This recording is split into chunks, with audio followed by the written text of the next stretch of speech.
Okay, you're in the battleground. It is Thursday, 25 August, year of our Lord 2022. By the way, tomorrow is the 1-year anniversary of the heroes, the attack on the heroes in Afghanistan. We're going to be doing special programming throughout the day tomorrow to commemorate and honor them.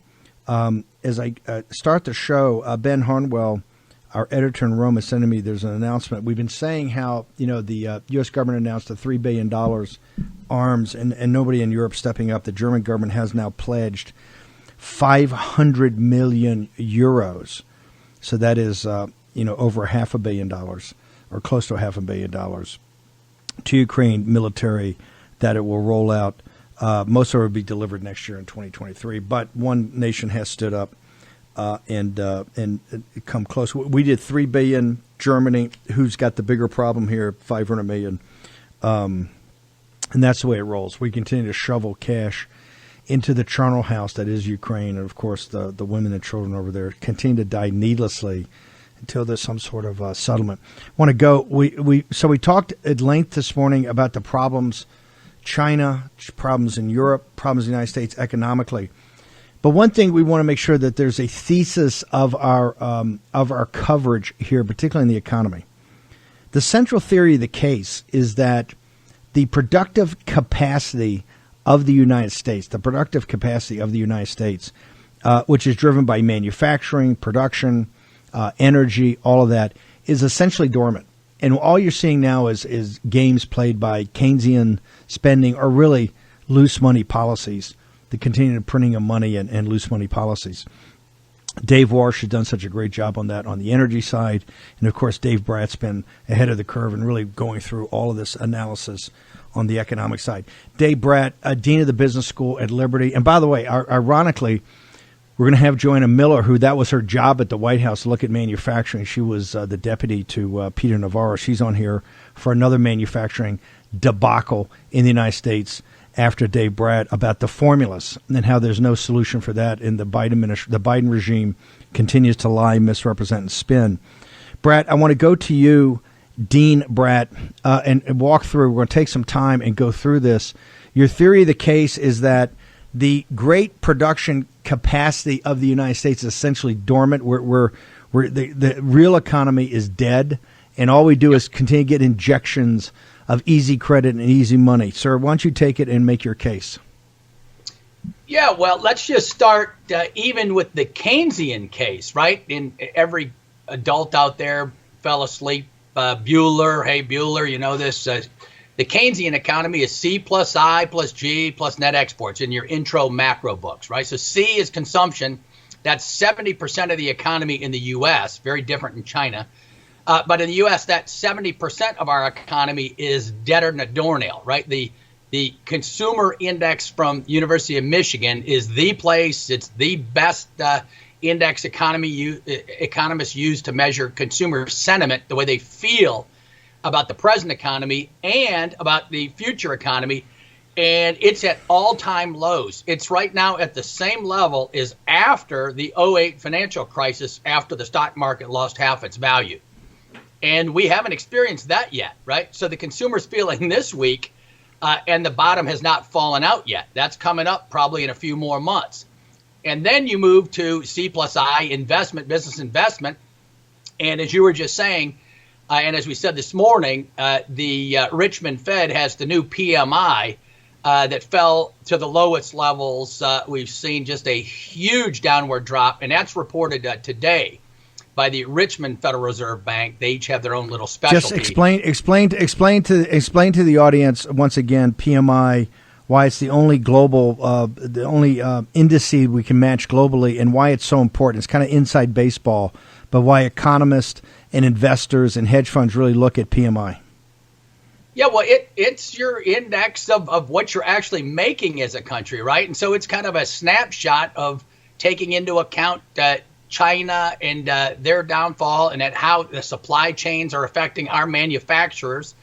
And, Navarro and Steve, go way back. They're the first in the world to put pressure on that story, and but largely it's the purchasing managers index. So it's those guys inside the factories, inside the companies, whether it's a service or manufacturing, they're actually deciding, hey, I need to buy more of this to keep a production line going. I need this for service. They're the node that everything kind of revolves around in these businesses, and their index, they're always reporting in. You can tell the real health of this by how robust that index is. Yep, that's right. And so now you've got that C plus I investment, and then government. Government has been, as you've reported the whole year, been growing and printing spending, and then the Fed has accommodated their spending with money growth to boot, and then you got net exports, and we've shared with people before, but just as one indicator of if China sneezes, the world gets a flu. But the Bloomberg and Rand had an article that if China goes to war against Taiwan, it's a 5 to 10% GDP hit to the U.S. and a 30% hit to China. They are much more dependent on the rest of the world. So if they have a 30% GDP hit, it's all trade based in China. Our economy is only about 1/5 traded. So we get hit hard, but nothing like China gets hit. And then the secondary effects, those are the effects just from a 1-year war. And obviously the supply chain, you think you got supply chain problems now, they'll be non-existent if that kind of an event happens. And so this morning I put up some charts just to kind of show the populist understanding of what's going on that matches this. And the Keynesian thing is all demand side, like you just said, right? It focuses on government spending and monetary stimulus and all that. So they're propping up the economy. And I left the show joking, but just it's a good analogy just so you get the numbers in your head. Just a 1 trillion increase in spending like they just did comes out to be about, it's 6666, 4 sixes, but it's about $7,000 in stimulus per person for every working person. So people say $1 trillion, what's that? Well, that's enough stimulus to get you by November. If you're a little bit cynical about economists and the lack of economists out there speaking on any of these issues should tell you everything you need to know. And so earlier today, Cameron, if you got some of those charts, we'll just whip through them because they all tell the same story just from different angles. But here you see Americans, right? It's kind of a populist graph. This is not Republican or Democrat or whatever. It's just everybody. Everybody starts Googling the word recession. Guess what? Right when they feel like there's a recession coming on. And it proves to be a very accurate predictor. And then there's a few other things that are correlated with this chart. You can go on to the next chart. But falling stock prices, rising fuel costs, rising mortgage rates, all of those you see. And then we went over this. And again, kind of evidence of almost a political business cycle. Right. And that's a formal term. You can Google that. And so here are, economist forecasts from, the blue chips and all the Federal Reserve. And they're all in unison somewhat. And of course, way too rosy. Right. They had us growing at 4%, then 3%, then 2%. Now we're shrinking. We're at -1.5%. And then I noted this morning, Goldman Sachs still has us growing at 1.5% this year, 2022, after we've shrunk for the first half a year by 1% or 1.5%. So there's no way that can be. And so then I kept Googling a little bit, and Fannie Mae, they have us growing at a much slower rate, maybe 0.5% this year. Even that's optimistic, right? I think that we're still going down mildly for the rest of this year. But then next year, the consensus is all the stimulus wears off, the supply shocks stay, and global demand by everyone out there is going down, down, down. And that'll have a profound impact on our economy, of course, as well. And so the next few charts just kind of get at this. I went over productivity decline this morning. That's obviously linked to the student loan issue, right? And just the misallocation in addition to the equity concerns, right? It funds up, $250,000 per couple that go to Ivy League schools, like you were saying. And of course, higher education is, roughly correlated with the upper half of the income distribution. And so you got the bottom half of the income distribution, including the poor, paying for the wealthy to obtain higher education degrees. And, just roughly speaking, if you get a degree in Shakespearean pronoun studies, some in trendy thing. The first year's out, you're paying off your student loans and you don't have a big income, so you qualify for this benefit, even if it's an Ivy League education in crazy studies. So the productivity, that's the most important variable in the economy. That's the same thing as GDP, roughly speaking, and it determines your income, right? So productivity, the amount of stuff you make per hour is plunging, while at the same time we're supposed to believe that jobs are going up. And if jobs are going up while GDP is going down, which it is, that's what productivity is telling you. The productivity of our average worker is going down, down, down. That's an indictment, and this has been going on for 40 years, right? And everybody can go out to Robert Gordon at Northwestern University. He's the best in the world on this. He's not political at all, and he's been saying all of this for 40 years before the political craziness set in. And so the next few graphs, I just kind of do variations on a theme. The oil price volatility, there's news that the oil price is going down. So, wow, this is great news and we're getting things right. No, that's a preliminary indicator that global demand for energy use is going down. So the price of gasoline going down isn't due to the fact that we've solved our energy problems. And Dave Walsh on your show is just outstanding. I got to talk with him at CPAC down in Dallas, and everybody ought to follow him on energy. He's just world class. And then the next graph on mortgages, look at the left side, the vertical axis, the variable there is percent of income spent on mortgage payments, right? On the far left, going up, hard to read. But that's the piece you want to see, right? So back in 2005, you saw the up at 30%, right? 30% of your income is needed to pay your mortgage payment. And it went down, and now we're way back up to there, in addition to a 10% haircut every year from inflation and gas prices and food prices and all of that. So now you get a sense as to why all the populist folks are Googling the word recession. And then finally, last one, builder sentiment continues to fall sharply with new housing. And up above, I had, and I'm going to post this up at Brat Economics. But there was a famous paper a few years ago called "Housing is the Business Cycle" by Ed Leamer, Nobel Prize winner. Ed Leamer, "Housing is the Business Cycle." And so this, again, is a leading indicator. Here it comes, right? Because housing itself isn't a huge percentage of the economy, but all the related items, right? All the tradesmen, craftsmen, plumbers, electrical, all the appliances, washers and dryers and fridges, and all the stuff that go with the house. Once you see this thing starting to go down, and you remember last time that was associated with the financial crisis, this time it's a housing bubble. And, of course, you see the same thing in China. It's also kind of a leading indicator for where folks are too heavily indebted. And so I haven't done anything on the China piece here, but you guys have followed that. But they got major problems. It started with Evergrande in their real estate sector. Too much debt. Housing in China's 30% of GDP, and it's the primary asset that people use for their retirement accounts, and it's plunging. So they got a social crisis on their hands. And I heard you coming on in, Steve. It's kind of economic.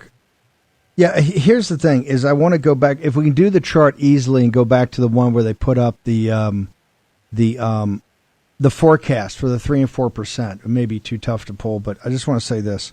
Yeah. These were done. We were mocking these last year. A lot of these were done in the first days of the Biden administration around the American Recovery Act. We said the American Recovery Act is going to explode inflation, and you're not going to get the growth that you thought you were going to get. And of course, any percentage growth they got was just recovery from the COVID. They haven't had any real growth at all. And American recovery turned out to be the worst thing for inflation. These economists and these cheerleading economists have been absolutely dead wrong. And what they don't do is focus on the key issues that Brat continues to focus on. If you don't look at productivity, if you don't look at manufacturing energy, you're kidding yourself. All you're doing is playing around with monetary policy. That's why tomorrow I wanted to have Dave kick off the 6 o'clock show, because tomorrow the whole world's just going to be hanging on Powell's words out in in Jackson Hole. And my point is, Pal's a lawyer who is kind of a third-rate investment banker at these fifth-rate, tiny, irrelevant firms. And he's no great shakes. Mnuchin picked him because they thought he was most easily manipulated. It's not that he's any genius or any capital markets guru. This guy has no history at all of trading. He was a factotum. He was a functionary brought in, I think, over at the Fed during the Bush administration, and that's just what he is. He's just a grundoon. And yet, and people are hanging on his words. He has been dead wrong. A year ago today, I think it was, a year ago today at the annual Jackson Hole, because they all go out there in the waning days of summer to kind of hang out. He stood in front of the microphone. His big talk last year is how inflation was transitory. We were sitting on the show going, what are you talking about, dude? It's not transitory at all. So the war room is just blowing these guys up. But you go back, and the tell is where they're projecting 3% and 4% growth, which is a fantasy. Now we're in negative growth, which is a recession. They said, oh, yeah, but it's really a theoretical. There's a recession/depression for working class people who now they want to bail out the wealthy for the colleges. Larry Tribe tweets out right away, want to thank Biden for helping out all the students at Harvard and Harvard Law School. They're the last guys. Remember, most of this debt comes from graduate school. It comes from all these deadbeats getting gender studies, African-American studies, all this basket weaving, not engineering, not computer science, not things that make people productive and allow you to get jobs that you can pay off the loans. I don't think anybody has a problem making a loan as long as you're going to go out and get a profession. All you're doing is underwriting these woke faculties of this a collection of deadbeats that just put poison into society. And now the working class has got to underwrite it. Remember, these debts are not canceled. They're just transferred to who's paying them off. Dave Brat. Right. Yeah. And to underscore the point you made, I was looking at some numbers on The Economist. And so 70% of economists as of this week agree that the Fed has about the right mix, right? About the right degree of stimulus and easing going on. Or tightening. How I view it as easing. They view it as tightening. But that's kind of shocking, right? So that's back to the political alignments of faculty. And that's all readily available for people to see, right? So most economists are academic trained at the Ivies and around the more liberal departments. And even if they're conservative, they can't say so, right? But it's interesting, about 80 or 90% of CEOs and COOs think they're off course. Right, so the business folks think these forecasts are ridiculous, but they're not in on the business of making it.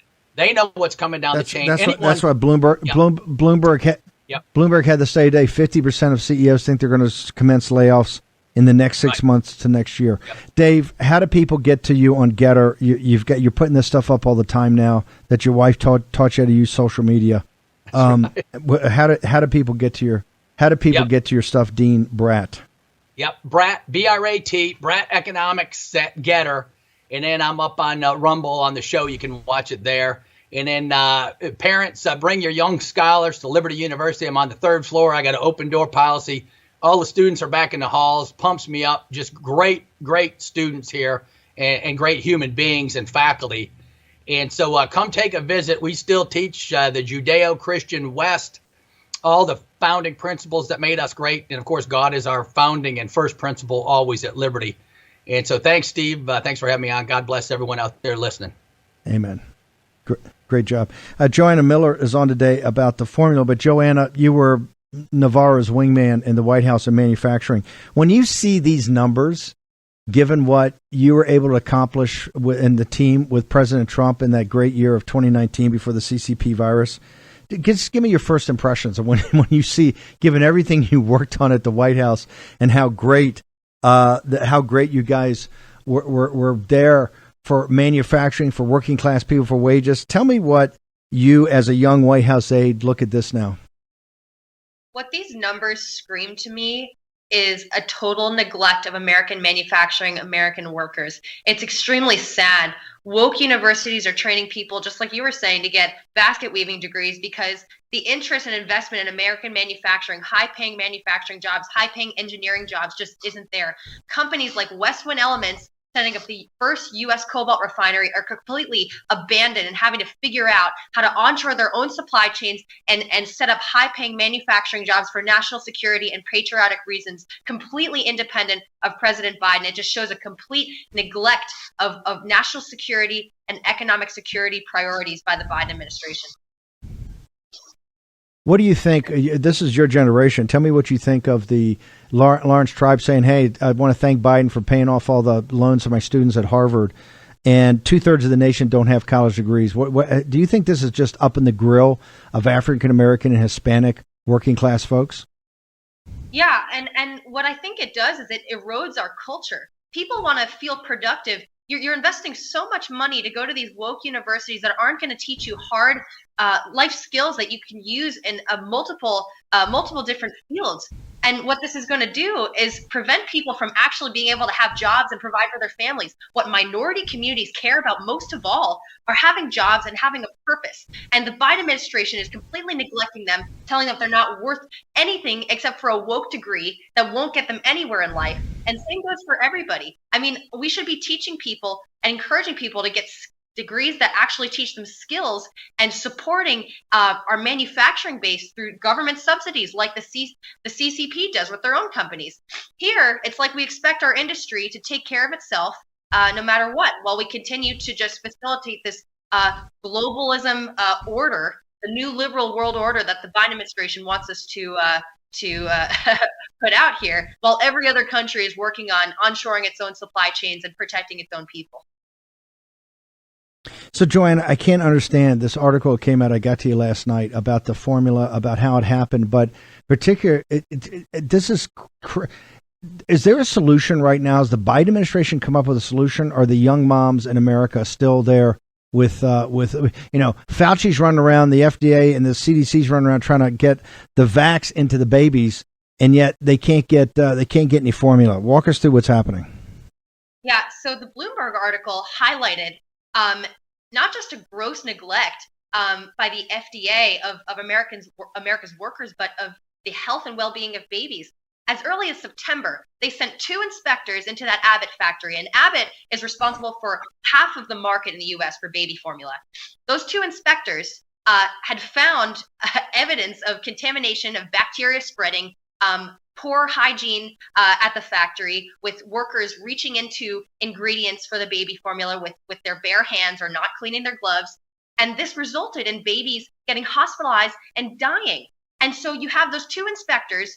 Yes, it's horrible that the Abbott factory wasn't able to fix that on their own. But when you send the FDA in there, it's the government's responsibility at that point to take care of the factory, especially when babies' lives are at risk and their brain development being so young and vulnerable when they're dependent on this formula. So you had, as early as September 2021, a whole series of warnings coming from Abbott in October, and then letters of reports getting lost within the FDA. And this is the reason that they didn't take action. They were aware for over a year. And just to make another point, the Abbott factory had gone down in February and shut down completely. And they provide a significant chunk of formula for low-income families. The Biden administration has expanded access for low-income families in states because under the specific program called the WIC, you're only able to access a particular kind of formula depending on what state you live in. The Biden administration has expanded access to different kinds of formula for these families and extended this deadline to December 2022, indicating that they have no ability to fix this factory even a year later from when it went down. So you just have neglect of America's babies, their health and well-being, and now mothers on Facebook on the Formula Exchange group are having to solve this crisis on their own. They've done a remarkable job. They have about 25,000 followers. This is the best solution that mothers in America have, is relying on this Facebook page so that mothers nationwide can ship formula to each other. But you have a complete neglect of babies and manufacturing by the Biden administration. But this Facebook page has done wonders, and I think that's where mothers should absolutely turn for the near term. Real quickly, we got about a minute. I want to ask you, if you were in the White House, given you and Navarro action, what would President Trump do like today if this problem was active? What would he tell you and Navarro to do?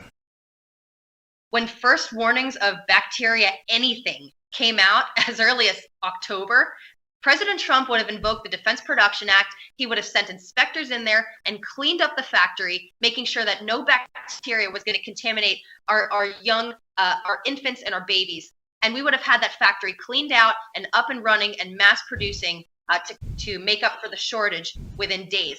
With the ventilator crisis, when we didn't have any ventilators, we stood up a factory in 17 days of beautiful, brand new USA-made ventilators. With this baby formula, we would have had that factory cleaned up and mass producing within days as well.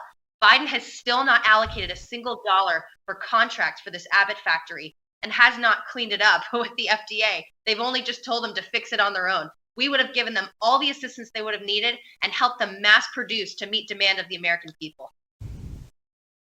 Joanna Miller, how do people get to you? What's your social media? Truth Social and Getter is Joanna Miller, and my Instagram is Joanna Miller 1026. Joanna, thank you very much for answering our questions and explaining this horrific crisis in baby formula. Thank you very much. Thank you for having me. Okay, short commercial break. The Associated Press, mainstream media is all over Dr. Naomi Wolf. She's going to walk you through chapter and verse of what's real and what's fake news. All next in the War Room.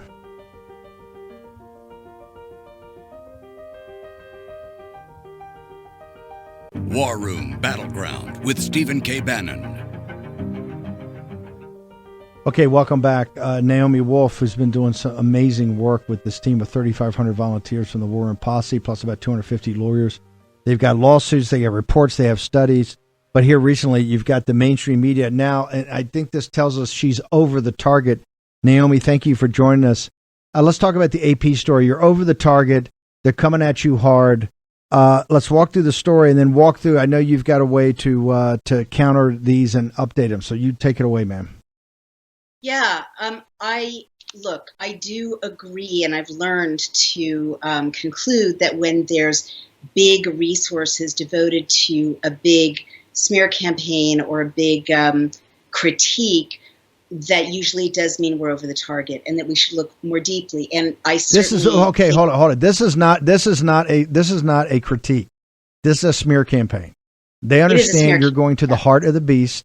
You've got Pfizer and these big pharma companies on their back foot with a little guerrilla operation of a bunch of very smart volunteers, very dedicated volunteers, a great team in Amy Kelly, some great lawyers. But compared to big pharma, this is not David. This is like micro David versus Uber Goliath, right? But they understand that you are like a B-17 in World War II over the Ruhr Valley. You're getting through the flak, and now you're getting over the target, and they want to make sure there are no bombs dropped. So they said, let's take her out, and let's take her entire apparatus right now. So walk us through, what are they saying, and what are the facts? What's fake news and what's real? I'd like to. So I do think it's notable that before this hit piece came out, the volunteers had done a series of pieces proving, really breaking story after story about reproductive harms. This goes back to May when one of our volunteers groups broke the story, which you can see on the Daily Clout website, showing that there had been a section in the Pfizer documents that shows a miscarriage rate and a spontaneous abortion rate of over 76%. And that analysis was recently confirmed by Dr. Pierre Corey, who looked at the same section and found over 80% spontaneous abortion and miscarriage rate. So what did happen is that, we broke story after story about harms to reproduction, moving on to harms to male reproduction. Amy Kelly has a blistering piece up about how the lipid nanoparticles damage not just the testes, but the epididymis, the things that, boys and youths and men, young men need to have functioning properly in order to develop normally, not just in terms of sperm count and sperm motility, which has already been documented to be harmed by these injections, but also in terms of secondary sex characteristics. So we were making an impact. Now, it is true that on August 12th, we posted a piece by a volunteer named Berberine, that's her pseudonym, that had an error. She miscounted, and I announced this on this show. I've announced it on a bunch of other shows. I announced it on Getter because I believe in accuracy, transparency, and accountability. She made a mistake, and we made a mistake in posting it. She counted some miscarriages that should not have been counted because she didn't notice that it was the same subjects in two different tables. So that was wrong. So we immediately issued a correction. However, many days later, after we'd issued a public correction, a correction on our website, a correction on social media, corrections on all the podcasts on which I appeared, and we kept posting new reports showing additional shocking harms to women and to reproduction, which I'll get to, the AP ran this hit piece, which itself has horrible errors in it.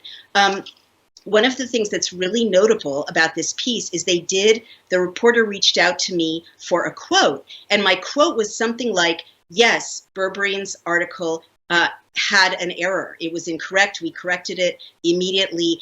However, sadly, elsewhere in the Pfizer documents, the miscarriage rate is even higher, over 70%. The AP just cut this, everything in my comment except the word incorrect. So they cut my saying, yes, that was wrong, but sadly elsewhere there is confirmation that the miscarriage rate was even higher. They just cut it. They just erased it.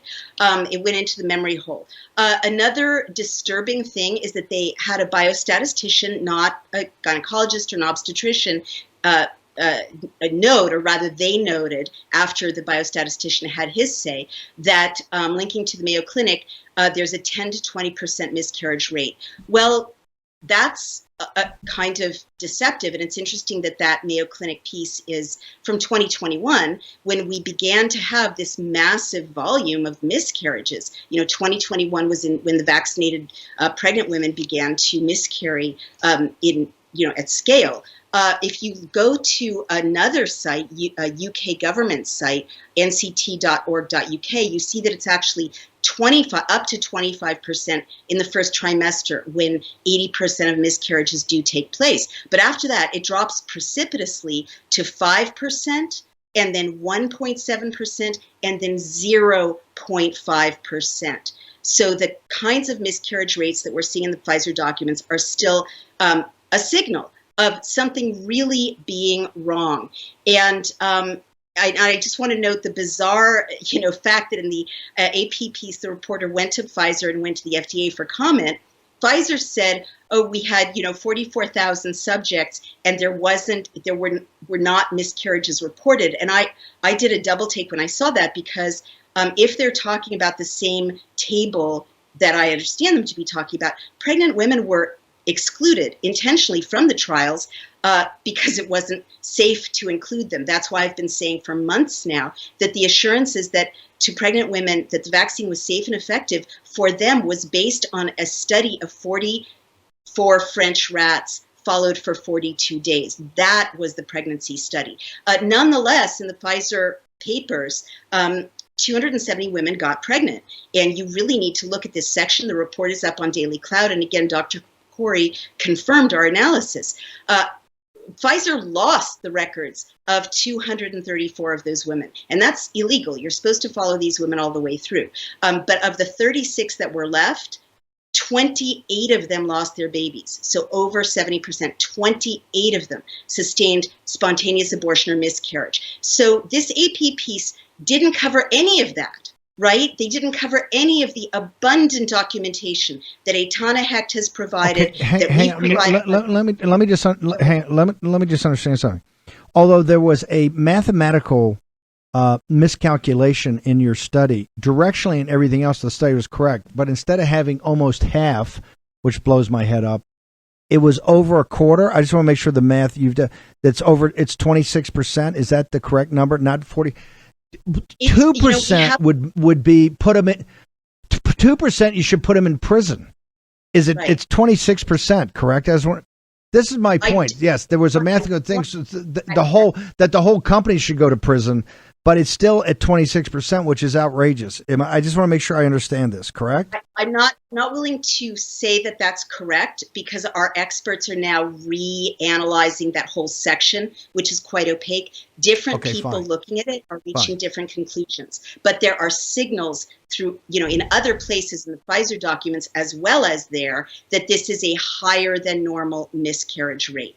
And that's something that AP should be reporting on. And AP should also be reporting on the 200% rise in miscarriages and spontaneous abortions in Scotland, reported by the BBC. They should be reporting on the 86 baby deaths, when usually they have 5 or 6 in Ontario. Why has the War Room Posse with you under Amy Kelly and Daily Cloud with the lawyers? Why are you the clearinghouse now for pulling all this information together that's out there in these disparate studies and reports? And something like maybe, I don't know, CDC? I'm throwing out a random institution. Why are they not the clearinghouse? Why is FDA not the clearinghouse? Maybe even the pharma companies. Why are they not the clearinghouse? Why is MSNBC or Harvard or Yale? You pick it.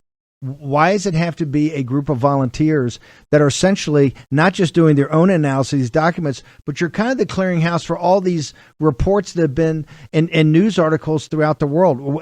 And what planet is that the right way to do things?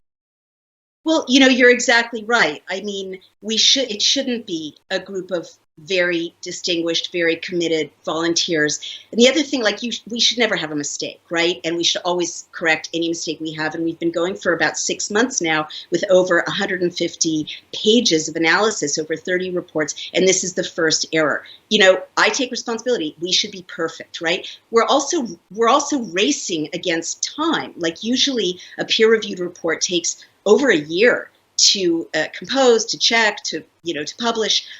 We're basically racing to get this information in the hands of human beings, because what we're finding is that the human species is being put at risk, especially by these reproductive harms. And I'll get to the new evidence, after we talk about this, but we shouldn't be. The bottom line is it shouldn't be, 3,500 volunteers and one project director surviving on your lovely and generous kind of checks to us of $5 to $30 or whatever. It should be the American College of Obstetrics and Gynecology. It should be the FDA, right? It should be Pfizer. I mean, Pfizer's so extraordinary because this piece just lies. There's a quote saying studies have found that the vaccines do not increase the chances of spontaneous abortion. Well, right in the Pfizer documents, which this reporter could have looked at, there's a section showing that 78% of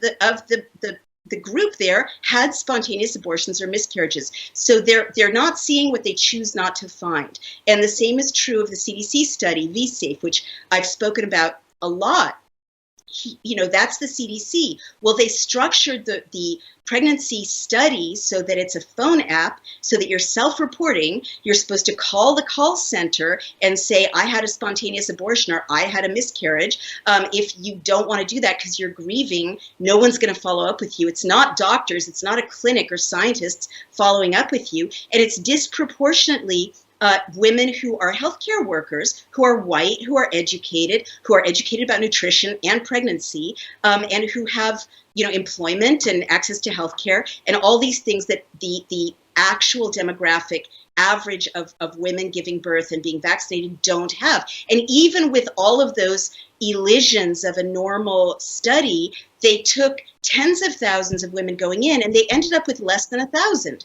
And they still got a 13% miscarriage or spontaneous abortion rate. So that's not science. And you see that over and over. And you're absolutely right. It shouldn't be, volunteers who are angels of mercy taking their lifetimes as scientists or as doctors or RNs or epidemiologists, pouring through these thousands and thousands of records, and then me racing to bring it to the world. As amazing a job as we're doing, I think, and as many important stories as we've broken, we're stepping in a kind of guerrilla scholarship, guerrilla, like Guerilla, because the doctors have failed us, the obstetricians have failed us, warfare, and the agencies have failed us. Look, you're a journalist. You've got a couple of 3 years doing this. Did the AP story, or when you talk to them, did you get any sense? They say, okay, I see you got the War Room Posse and Daily Clout managed by the project manager, Amy Kelly. You got these lawyers, got Naomi. I see that. And look, I think there's a miscalculation on a number, but I see what they've done in all these 115 reports, all the 750 pages of reports. But let's put that aside. Did you get any indication whatsoever that the Associated Press had independently, with their massive global staff, had gone through these documents as you guys went through them and tried to analyze them and pieces together? Was there any sense from you that they had gone through with their huge professional staff and gone through these documents independently? There was no evidence. There's no evidence in the piece that they've done that. They got a guy, and this is, I guess, a guy who's got a perfectly distinguished CV, but he tends to comment about vaccine related issues. But no, they did not pour through the documents themselves. They took Pfizer's word for whatever Pfizer wanted to say. The FDA didn't say anything. The FDA didn't comment. So the Associated Press can't, pester the spokesperson of the FDA to give a comment in the face of these damning findings, not just this one. Let me say, let's not believe anything that Naomi Wolf says or her team says. Has there been any news organization, to your knowledge, that has drilled down to the level you guys have drilled down and come to any conclusion? Let's say they're radically different conclusions from the data, to go through, was it 50,000 pages of documentation? Has any news organization, to your knowledge, gone through at the level you guys have gone through to really try to get and see what the ground truth is of what Pfizer has been forced by a federal court to put forward? So to my knowledge, absolutely zero legacy media has even taken a look at these documents. I mean, they literally are ignoring the biggest story of the 21st century and the most exciting journalistic trove of primary source documents, since Watergate or since the Pentagon Papers. So no legacy media. There are very committed dissident analysts like Dr. Pierre Corey, who confirmed our other findings about these high miscarriage and abortion rates, spontaneous abortion rates. Dr. McCullough also has been doing incredibly good analysis of high miscarriage rates from other sources. These Israeli journalists that Eitana Hecht brought to our attention went through the VAERS database and found terribly high miscarriage, spontaneous abortion rates from the mRNA vaccines. But apart from these other independent commentators, and to their credit, they're doing a lot of important things, but no, they're not doing this heavy lifting. And that we're doing, and I'm going to blow your mind and say it's not 55,000 documents total. I thought that was the case, but Amy Kelly corrected me. It's 55,000 a month or thereabouts. Every month there's a document dump of tens of thousands of documents. And these 6 groups under the guidance of Amy Kelly are absolutely heroically pouring through document after document. To my knowledge, no one else is doing anything like it. A lot of people are using our findings. For our audience, and we're going to have to continue this for the details tomorrow, Naomi, and then the following day. And I got to talk to you maybe a Saturday special, because you mentioned the Pentagon Papers. The Pentagon Papers, which was as a guy at the Pentagon was put together, were those guys trying to look back how they had gotten to a certain place, given the official reporting that was done from documentation. And what happened, it was all put together. People go, oh my God, we were actively lied to.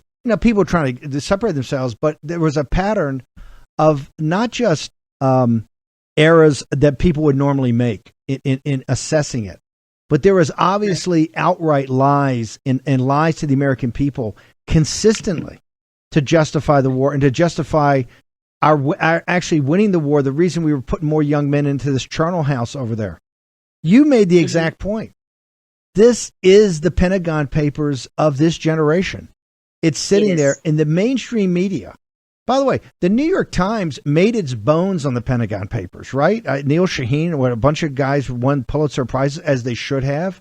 It was shocking, and it changed the direction of the country, not just politically, but the structure of politics with different committees set up, and we were not going to believe certain people anymore, right? The FBI, the CIA, that all came out of the railhead of the Pentagon Papers. In Big Pharma, this is what you have. And it seems to me, I don't know, the AP, yes, how can the Associated Press, how can Reuters, how can Bloomberg, the Wall Street Journal, the Financial Times, and the New York Times and the Washington Post, how can Tom Hamburger and the investigative unit, how can the investigative unit of the New York Times, which prides themselves of being the best, and the Wall Street Journal, have not even begun or looks like commenced to go through a treasure trove of which Pfizer and Big Pharma fought to have these documents secured for 70 years? There's not, right. That's not a random thing. And to go to federal court. So the last 2 minutes, talk to us why this is the Pentagon Papers. And quite frankly, the crime we have is a journalistic crime. It is also a journalistic crime. It's a multivalent crime. It's our government is refusing to answer basic questions. The FDA is the custodian of these documents, and they didn't bother to answer the Associated Press when we've got now 150 pages of analysis of, and you're right, about how the FDA has harmed us and let us be poisoned and let us be injured and let us be killed and let the next generation be sterilized. Pfizer's certainly lying, but they're a private company. I expect them to lie. And journalists have absolutely betrayed the public trust in not covering this story. How is it the Pentagon Papers? Well, I'll tell you, I think you're right about the cumulative nature of what we're doing. And I try to be humble, but what these people have done is monumental. I'm just the reporter of their work. It's cumulative, right? It's now over 150 pages, over 30 reports, one after the other, showing lies, twisted data, harms that were covered up, harms to kids' hearts, harms to ovaries, harms to testes. And I think that what's happening is it's been a hammering, especially the last few weeks. But really what happened is that with the report of Dr. Chandler. Hang on. We're going to hold that to tomorrow morning. Give right now how everybody gets to you on social media, how they get to the Daily Clout. Sure, thank you. So everyone go to dailyclout.io and read what we're talking about. Read these, especially the Dr. Chandler piece, which I'll save for you, showing that the next generation is being sterilized and that women especially are being harmed. Go to Dr. Naomi R. Wolf on Getter. That's where I post a lot of this material. And my book is The Bodies of Others. It shows how this whole machine of injection geared up to harm us. And please keep supporting the hero's journey. We'll see. We'll be back here tomorrow at 10 o'clock in the morning.